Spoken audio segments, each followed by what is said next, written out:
From the Newstalk ZB newsroom, this is Newsfix. In this update, the Horowhenua District Mayor says the aggressive behaviour at Saturday night's burnout meet was senseless and not needed. More than 200 cars took part in the convoy between Levin and Otaki, throwing projectiles and acting violently towards police trying to disperse them.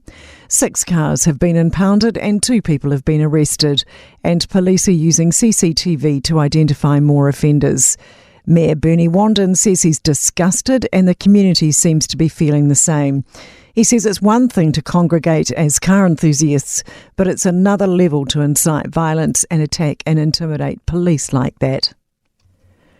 One of NZME's own has been honoured on the King's Birthday Honours list. The country host Jamie Mackay has been named an Officer of the New Zealand Order of Merit.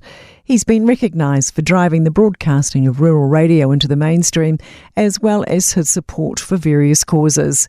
Jamie Mackay says initially thought it wasn't real. Initially I thought someone was having me on, as I've got a few dodgy mates who would love to suck me in with a stunt like this. History is upon us in South Africa as a new chapter of government is formed. The African National Congress Party has lost its parliamentary majority for the first time since apartheid was abolished in 1994. It now has 2 weeks to form the country's first coalition. But President Cyril Ramaphosa says the results represent a victory for South Africa's democracy, constitution and people. He says the country's held another successful election that's been free, fair, credible and peaceful. One man with low vision wants to see action taken to reduce contactless payment surcharges. Consumer NZ's received more than 100 complaints in the past year about excessive charges, some above 8%. Callum McKenaman says people with difficulty seeing sometimes have no choice but to bear the brunt of the cost. He believes it isn't fair for the consumer or business to pay the high fees. We need a contactless payment vendor that does not charge high fees, and then it will be much more sustainable for businesses to pick up that cost. That's news.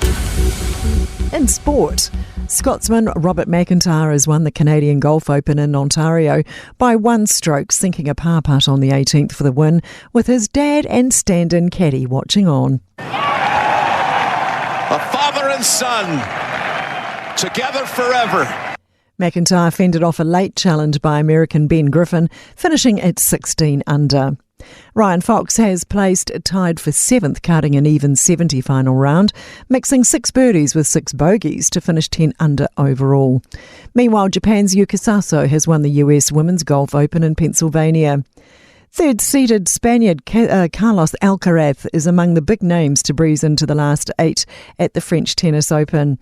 Men's 2nd seed Yannick Sinner and 10th seed Grigor Dimitrov are also through. That's sport. I'm Sandy Hodge. For more news, listen to Newstalk ZB live on iHeartRadio.